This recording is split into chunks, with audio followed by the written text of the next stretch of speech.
इस कार्यक्रम के पुण्यार्जक हैं स्वर्गीय श्री सवाईलाल जैन जी की 21वीं पुण्य स्मृति पर श्रीमती चिंतामणि सवाईलाल जैन परिवार, कन्नौज, मुंबई।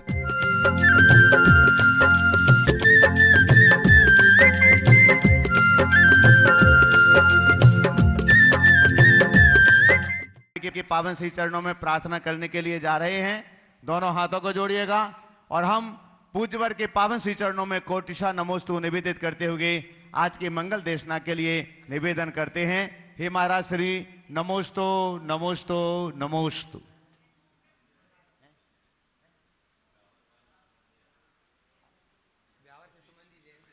हाँ, व्यावर से श्री सुशील जी जैन हाँ हमारे बीच हैं, यहाँ उपस्थित हों। चलेगा। महाराज श्री के पावन श्री चरणों में नमोस्तु पूर्वक निवेदन। सभी लोग अपने दोनों हाथ जोड़ लें और मेरे साथ महामंत्र के स्मरण के लिए अपना मानस तैयार करें। हाथ जोड़ लें।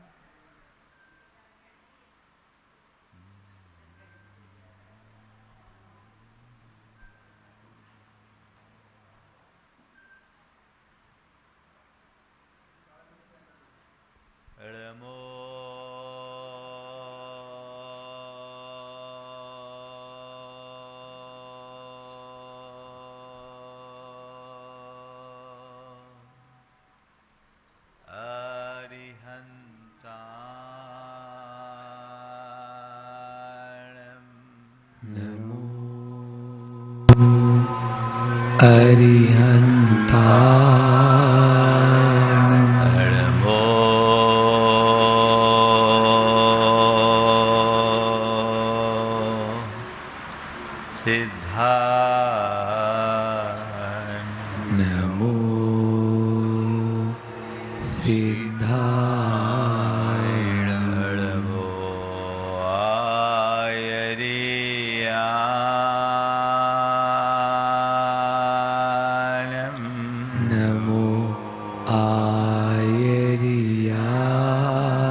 खजराट श्री भगवान महावीर स्वामी की जय जय जय। अहिंसा परमो धर्म की जय जय जय। पूज आचार्य गुरुवर श्री विद्यासागर जी महाराज जय जय जय। आचार्य श्री समय सागर जी महाराज की, पूज मुनिवर श्री प्रमाण सागर जी महाराज की, पूज मुनिवर श्री संधान सागर जी महाराज की, समस्त मुनि संघ की नमोस्तु।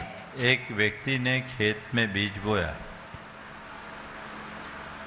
और बीज बोने के बाद रोज खेत में जाए, देखे कि अंकुर हुआ कि नहीं, अंकुर हुआ कि नहीं, अंकुर हुआ कि नहीं।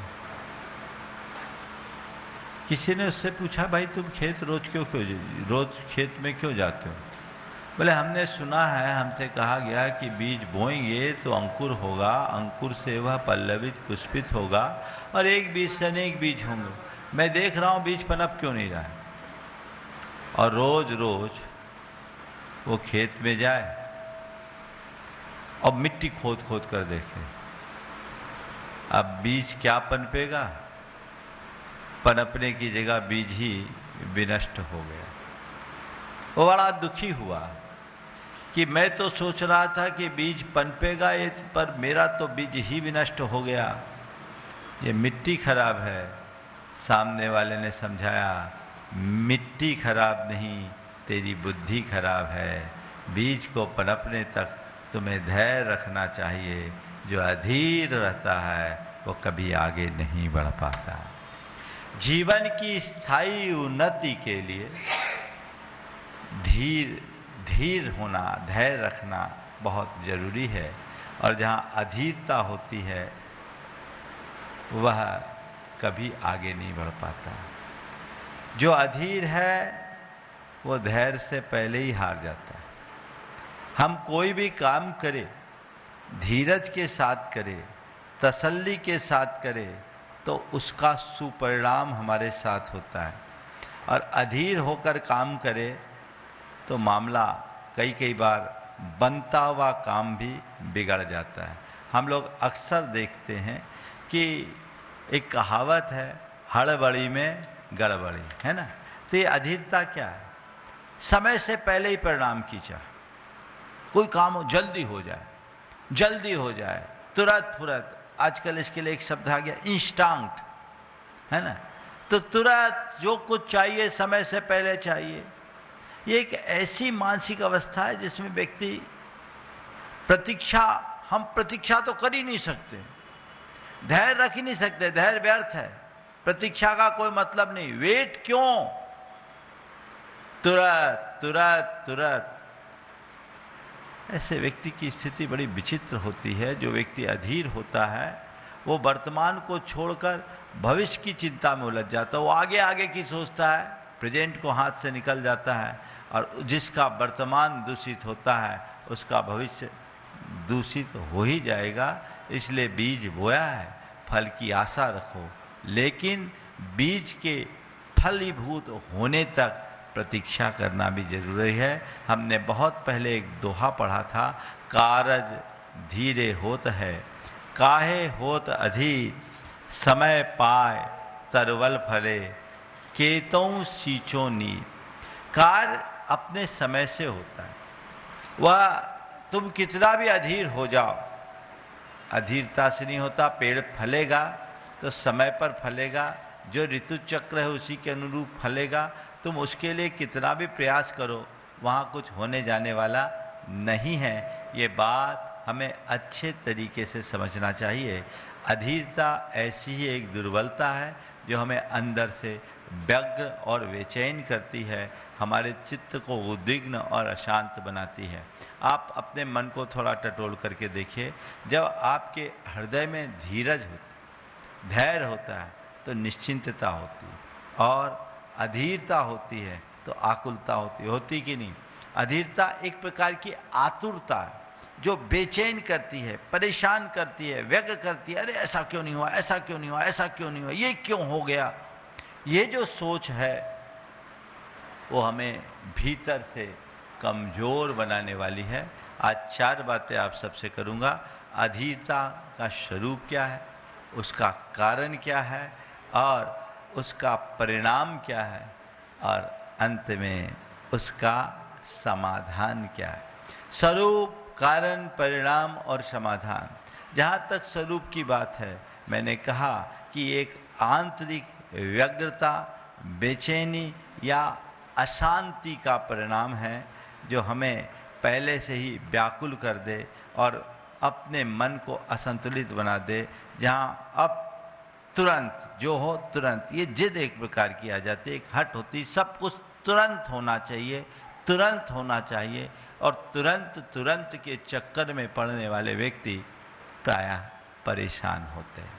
अब इसका कारण, अधीर हमारा मन होता है। क्यों होता है? सबसे पहला कारण है विकास की गति से मोह। कुछ लोग होते हैं जो सब कुछ जल्दी पा लेना चाहते हैं, सफलता तुरंत मिले, प्रयास किया नहीं, मुझे तुरंत मिलना चाहिए। किसी सवाल किया उत्तर तुरंत मिलना चाहिए, कोई समस्या है समाधान तुरंत होना चाहिए, भोजन है भोजन भी तुरंत होना चाहिए, है ना। एक बार ऐसा हुआ, पति दफ्तर से आया और आकर के कहा जल्दी खाना घाल भूख लग रही, खाना घाल भूख लग रही। पत्नी ने कहा आए हो बैठो 10 मिनट रुको थाली लगा रही। बोले मेरे पास इतना सब्र नहीं है, मुझे बहुत जोर से भूख लग रही है, तो अगर नहीं निकाल सकती 10 मिनट लगते तो मैं रेस्टोरेंट में जाके खा रही। पत्नी ने कहा कोई बात नहीं 5 मिनट रुको मैं भी कपड़े चेंज करके आ रही हूं। तुम चलो तो मैं भी चलता। ये क्या है, तुरंत तुरंत तुरंत तुरंत तुरंत लोगों की ये दशा होती है।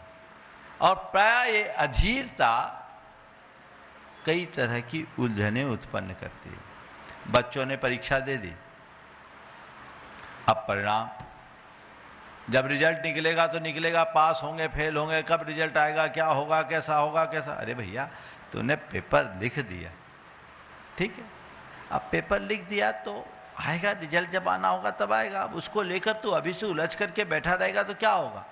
तुमने अपना चलना शुरू किया, तुम एक सही दिशा में चल रहे हो, विकास की गति है, लेकिन हमको तुरंत चाहिए तुरंत चाहिए, ऐसा करने से काम होगा क्या। एक आदमी ने अपना व्यापार शुरू किया, शुरुआत में धंधा बहुत अच्छा चला, और धंधा चला तो जो उसकी अपेक्षा थी उससे कहीं ज़्यादा अच्छा चला। उसने अपना कैलकुलेशन बना लिया, और ये कैलकुलेशन बनाया कि मेरा अगले साल इतना टर्नओवर होना चाहिए, और उस टर्नओवर के हिसाब से हर महीने का उसने एक हिसाब लगा लिया कि महीने का टर्नओवर इतना तो साल का टर्नओवर इतना होगा।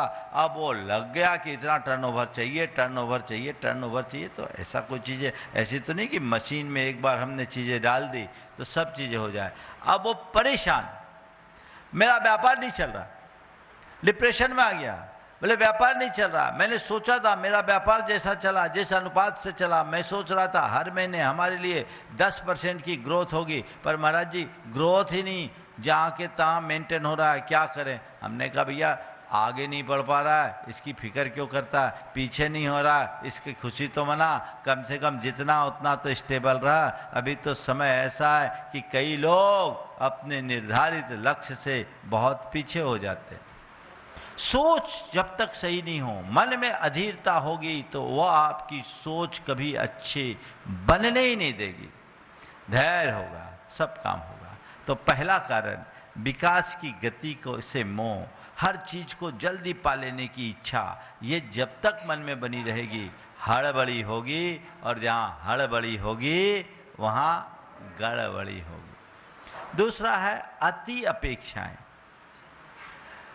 हमारे मन में अपेक्षाएं बढ़ जाती है, और जब अपेक्षा समय से अधिक हो जाती है धैर्य टूटता। हमने कोई चीज़ के लिए सोचा ये काम इतने समय तक हमको कर लेना है, अब नहीं है। अब एक सज्जन अपनी बेटी की शादी के लिए परेशान, आजकल ज़्यादातर लोग परेशान हैं। हमने कहता है इतने परेशान क्यों, हम ही लोगों के रास्ते को अपना लो, फिर सोचने की बात नहीं। पर चिंता मत करना, हम लोग इस रास्ते को इसलिए अंगीकार नहीं किए कि हमारी शादी नहीं हुई, हमें करनी नहीं थी इसलिए हुए, है ना। तो ये जिसकी नहीं हो निकलेगा तो फिर भी सफल नहीं होगा, लेकिन जिसके हृदय में बैराग होगा उससे सफल और कोई दूसरा नहीं होगा। तो परेशान कि बेटी का संबंध नहीं हो रहा, बेटी का संबंध नहीं हो रहा, बेटी का संबंध नहीं हो रहा। बहुत दिन से महाराज जी को उपाय बताइए, को उपाय बताइए। हमने बोला क्यों परेशान हो रहे।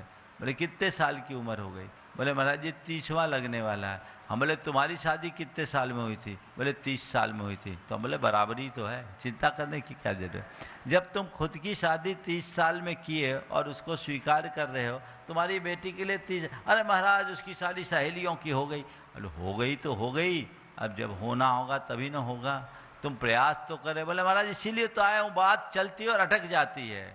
बोले जब होना होगा तभी होगा। तुम दूसरों के साथ अपनी अपेक्षाएं मत जोड़ो, इन सब चीज़ों को समय के हिसाब से स्वीकार करोगे तो तुम्हारे अंदर की अधीरता समाप्त हो जाएगी। तो जब हम अति अपेक्षाएं अपने मन में जगा लेते हैं तो अधीर हो उठते हैं। और तीसरा कारण है भय और असुरक्षा का भाव।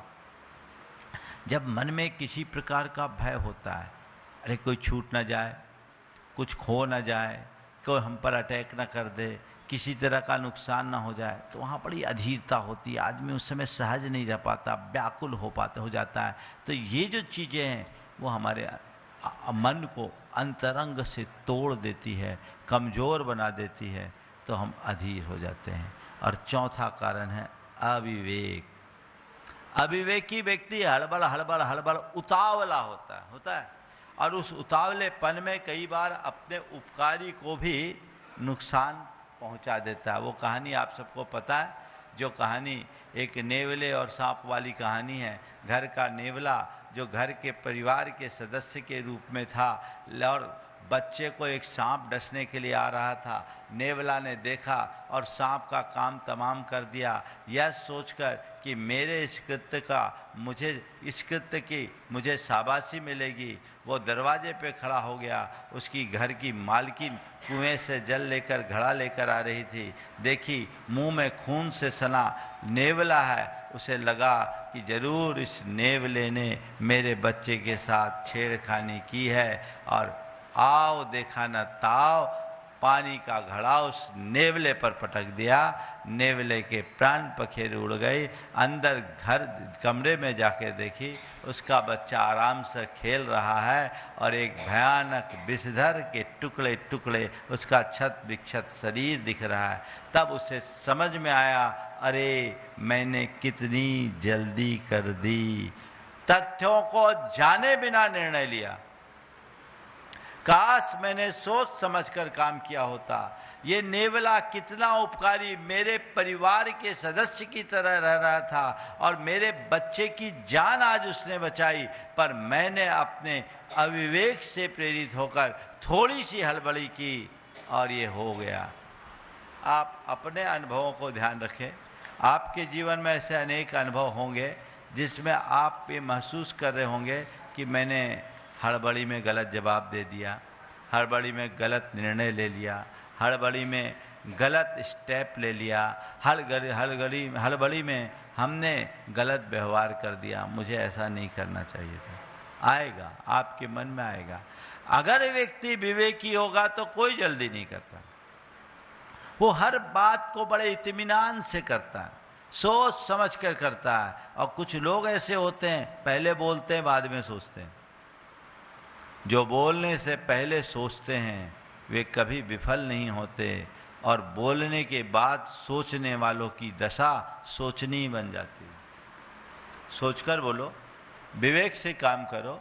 अविवेक का काम क्या?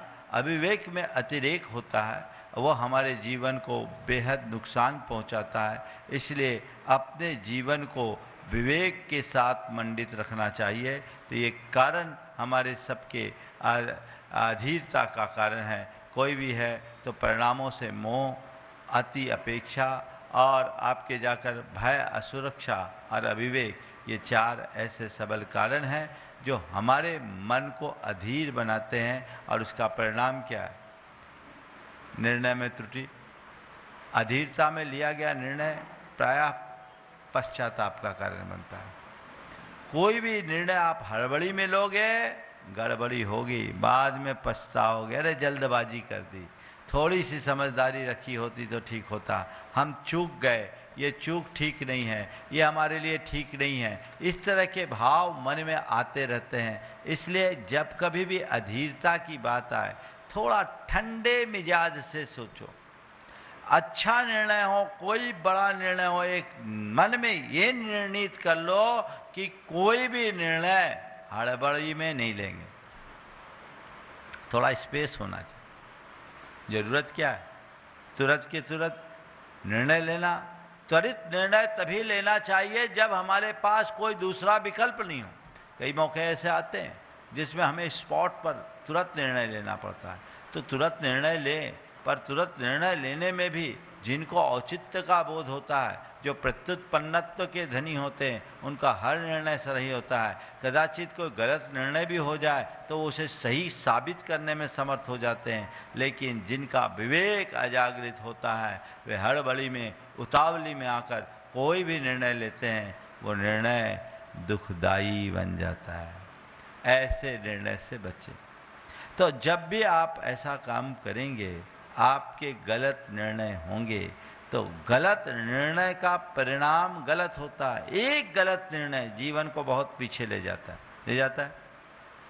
कई ऐसे मौके आते हैं, चाहे आप किसी व्यापार से संबंधित हो या अन्य पारिवारिक निर्णय हो या अन्य किसी प्रकार के सामाजिक व्यवहार का निर्णय हो अथवा अपने कार्य क्षेत्र का और भी कोई प्रसंग हो, आपने जल्दबाजी में निर्णय लिया और वो निर्णय जीवन भर के पछतावे का कारण बन जाता है। एक निर्णय लिया और वो कारण बन गया। क्यों? हमेशा ध्यान रखना, ये जो अधीरता आती है अहंकार के कारण, उत्तेजना के कारण, अहंकार, उत्तेजना, आवेश और अधीरता में लिया गया निर्णय प्रायः गलत होता है। समझदारी से अपने यहाँ जो कहावत है, ठंडे मिजाज से काम करो, ठंडे दिमाग से काम करो, ठंडा कर दो, काम हो जाएगा। दूसरा है संबंधों में खटास। अधीरता होगी, संबंध बिगड़ेंगे, धैर्य रहेगा, संबंध बनेंगे। कई बार तुरंत जो चाहिए तुरंत। एक की शादी हुई, वो शादी के बाद चाहता था कि मेरी जो पत्नी है वो पहले दिन से मेरे घर के वातावरण में ढल जाए। क्या ये प्रैक्टिकल है?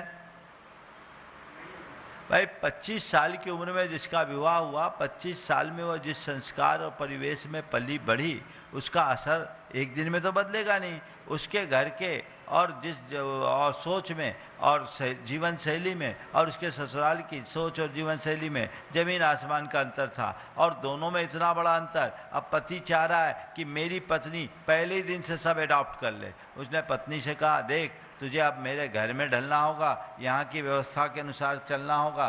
पत्नी ने अत्यंत विनम्रता से कहा, मैं कोशिश करूँगी, मैं अपना 100% देने का प्रयास करूँगी। मैंने तय कर लिया, अब मेरा यही घर है और मुझे यही सब कुछ ठीक करना है, पर इसके लिए मुझे थोड़ा समय दो।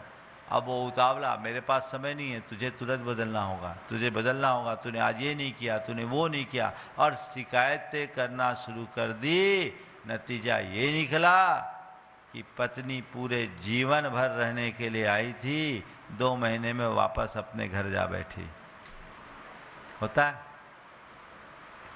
अधीरता संबंधों में खटास उत्पन्न करती है।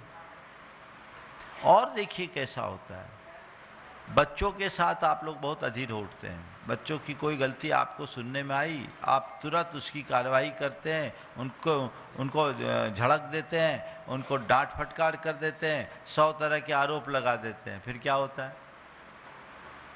थोड़े दिन बच्चे सुनते हैं, बाद में वो भी टका सा जवाब दे देते हैं, और थोड़ा संस्कार हो तो कहते हैं इनकी तो आदत ही हो गई, सुन के अनसुना कर देते हैं। आपकी प्रासंगिकता खत्म, और उसके मन में आपके प्रति जो श्रद्धा भाव होना चाहिए वो समाप्त हो जाए। एक गलती पर 10 बार टोकने की जगह 10 गलती पर 1 बार टोकने का अभ्यास करो। आप लोग क्या करते हो? धैर्य से सामना करते हो या अधीरता से?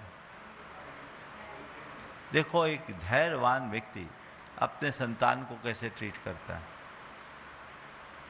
एक जौहरी का 25 साल का बेटा कचरे के ढेर में लौट रहा था, और ऐसे जैसे कोई शराब पी लिया। लोगों ने आकर जौहरी से कहा कि तुम्हारे बेटे को क्या हो गया, देखो पागलपन का दौरा तो नहीं आया, शराब तो नहीं पी लिया, वो कचरे के ढेर में लौट रहा है। जैसे उसने सुना, लोगों ने बोला ऐसा हो नहीं सकता। बोले आप देखिए, जाकर देखिए बेटा लौट रहा है। बोले मुझे जाने की जरूरत नहीं, बेटा आ जाएगा। बेटा घर आया, धूल धूसरी, पूरा कपड़ा खराब। अब घूरे पे लौटेगा तो क्या होगा? उन्होंने ये नहीं कहा कि बेटा तू घूरे पर क्यों लौट रहा था। उन्होंने आते ही पूछा, बेटा तू ठीक तो है? बोले हाँ ठीक हूँ। तेरे कपड़े इतने गंदे क्यों हो गए? बोले पिताजी उस घूरे पर मैं लौट रहा था। बोले क्यों लौटा? क्यों लौटा? बोले मुझे उसमें एक हीरा दिखाई पड़ा, मुझे उसमें एक हीरा दिखाई पड़ा। सोचा सीधे सीधे उठाऊंगा तो लोगों को संदेह हो जाएगा, मैं लौटा और धीरे से उठा लिया। मैं लौटा और धीरे से उठा लिया। तो जोहरी का बेटा यदि कचरे के ढेर पर भी लौटेगा तो हीरा ही निकालेगा, ये विश्वास तुम्हारे अंदर होना चाहिए। धैर्य रखो। दूसरा होता तो दरवाजे पे आते, क्या शकल बना रखी है तूने अपनी, सारी इज्जत मेरी मिट्टी में मिला दिया, ये हाल है तो। जवान बेटा घूरे पे लेटता, क्या पागलपन छाया, दारू पी के आया था क्या? शायद ऐसा ही लेक्चर सुनाओगे। क्या होगा? संबंधों में खटास। एक आदमी अपनी एक नई कार लेके आया, मर्सिडीज थी। कार घर के बाहर खड़ी थी। बेटा कुछ कार पर लिख रहा था। उसका 4 साल का बच्चा था, कार पर कुछ लिख रहा था। बाप को गुस्सा आया, उसे लगा कि बेटा कार पे स्क्रैच कर रहा है। वो कार पे स्क्रैच नहीं, उसकी छाती में स्क्रैच आ गई। और कार वालों का यही हाल होता भी है। तो स्क्रैच कार पर नहीं आई, छाती पे आई, और उसने एक बड़ा सा पत्थर उठाया और उस बच्चे के हाथ में दे मारा। खून आने लगी, उंगलियां, उसकी 3 उंगलियां पिचुर गई। लेकिन तब उसे पश्चाताप हुआ देखकर, क्योंकि बेटा खनोच नहीं लगा रहा था, वो चौक से लिख रहा था, पापा आई लव यू, पापा आई लव यू। आप इतनी महंगी कार लेकर आए हो। बेटा तो पिता के प्रति अपने प्रेम की अभिव्यक्ति कर रहा है, और अविवेकी बाप अपनी अधीरता से प्रेरित होकर उसकी उंगली को नष्ट कर रहा है। अब उसे पश्चाताप हो रहा है। अब होगा क्या? थोड़ा समझदारी से काम करते। छोटा बच्चा है, कर रहा है, चल के देखो तो सही क्या कर रहा है, और फिर प्यार से उसे समझाया जा सकता था, बेटा कार में खरोच लगाना अच्छी बात नहीं, अपनी ही तो कार है, इसको सजाओ, खरोच मत लगाओ। और शायद इतना धैर्य और समझदारी का परिचय दिया होता तो अपने बेटे के उंगलियों में हाथ लगाने की जगह उसे गले से लगाया होता, उसका सत्कार किया होता, अभिनंदन किया होता। तो आप अपने जीवन में ऐसे अनेक मौके देख सकते हैं जिस मौके में सामने वाले का अभिनंदन करना चाहिए था और आपने उसकी आलोचना कर दी, उसको अपमानित कर दिया, उसे प्यार प्रकट करना था, आपने डांट दिया और फटकार दिया। तो ये अधीरता का परिणाम है जो आपके सारे संबंधों में खटास उत्पन्न करती। फिर अधीर होंगे तो तनाव होता है, मानसिक रोग होता है, क्योंकि किसी भी बात को लेकर रिजल्ट नहीं आया, रिजल्ट नहीं आया, रिजल्ट नहीं आया। एक व्यक्ति, उनका स्वभाव बड़ा अधीर था। कोई घर से बाहर चला जाए, जब तक लौट के नहीं आए परेशान। घर से बाहर जाए, लौट के नहीं आए परेशान। अगर अगले ने 9 बजे लौट करके आने का कहा तो 8:45 से ही वो दरवाजे पे खड़े हो जाए, आया कि नहीं आया, बार बार रिंग करे, होता है। तो ये चीज़ें एक प्रकार की मानसिक बीमारी होती है। आप लोग कई बार अपने काम करते हैं, कोई चीज़ करते हैं, तुरंत उसका जवाब नहीं आता तो आपको बड़ी तकलीफ होती है। तो अधीरता से व्याकुलता और बेचैनी आती है, ये मन को रोगी बना देते हैं। अनेक प्रकार के मनोकायिक बीमारियां इस अधीरता से जन्म लेती है, इसलिए हमें इससे बच करके चलना चाहिए। और जब अधीर बनोगे तो आध्यात्मिक प्रगति रुक जाएगी, मन ही नहीं लगेगा, चित्त से बैठ ही नहीं पाओगे, मानसिक स्थिरता ही नहीं रहेगी। और ऐसी मानसिक स्थिरता के अभाव में कभी भी हम अपनी साधना नहीं कर पाएंगे। साधना तभी कर पाएंगे जब हम धैर्य से करेंगे। शिष्य ने गुरु से पूछा, गुरुदेव मैं 5 वर्ष से साधना कर रहा हूं, मुझे सिद्धि कब मिलेगी? बोले 10 वर्षों में। 10 वर्षों में। बोले मैं रात दिन एक करके करूं तो? मैं रात दिन एक कर करूं तो? बोले कभी नहीं मिलेगी। बोले क्यों? बोले जिसका मन अधीर होता है उसकी साधना कभी सिद्ध नहीं होती। साधना उसकी ही सिद्ध होती है जिसके मन में धैर्य होता है। समझ गए? अधीरता आगे नहीं बढ़ने देती। अब सवाल है इस अधीरता से मुक्त कैसे हूँ, जो सबसे महत्वपूर्ण है और मैं समझता हूँ उसके लिए आप लोग यहाँ उपस्थित हुए। सबसे पहली बात, धैर्य का अभ्यास करें। अपने कर्म यानी प्रयत्न पर ध्यान दे, परिणाम पर नहीं। मेरे हाथ में प्रयत्न है, परिणाम नहीं। मुझे जो करना था कर दिया, अब जो आएगा सो आएगा। परीक्षा दे दी, पेपर में जो लिखना था सो लिख दिया, अब रिजल्ट जो आना है सो आएगा। अब उसको लेकर अधीर होऊंगा तो क्या होगा, वो तो समय पर ही खुलेगा। अब मैं पास होऊंगा कि नहीं, कई लोग बच्चे लोग आते हैं, महाराज जी हम परीक्षा में दिए, हम पास होंगे कि नहीं होंगे। अरे जो होना होगा सो हो जाएगा, हम तुमको थोड़ी पास कर देंगे। कई जगह लोग इधर उधर घूमते फिरते भी है, इससे क्या होगा।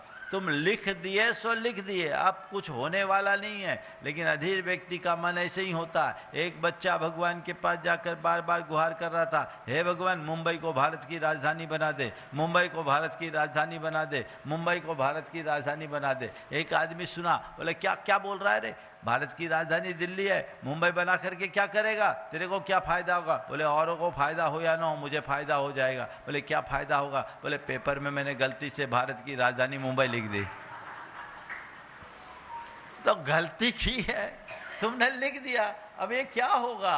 जो है सो है, अपने कर्म पर ध्यान दे, परिणाम पर नहीं। कर्मण्येव अधिकारस्ते मां फलेषु कदाचन की उक्ति को चरितार्थ कर दोगे, मन कभी अधीर नहीं होगा।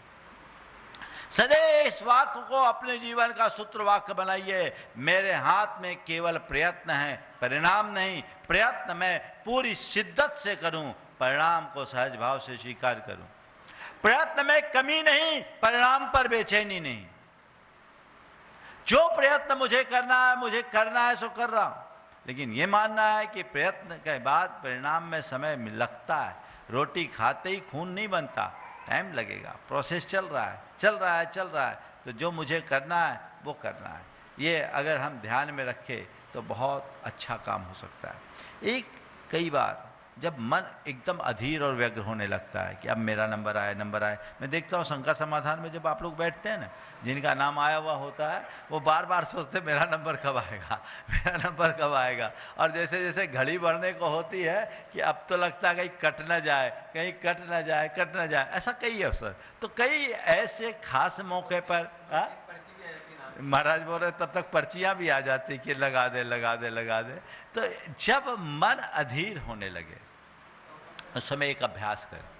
किसी भी मौके पे जब आपका मन अधीर होने लगे तो गहरी सांस लें और अपने भीतर उतरें। डीप ब्रीदिंग शुरू करें।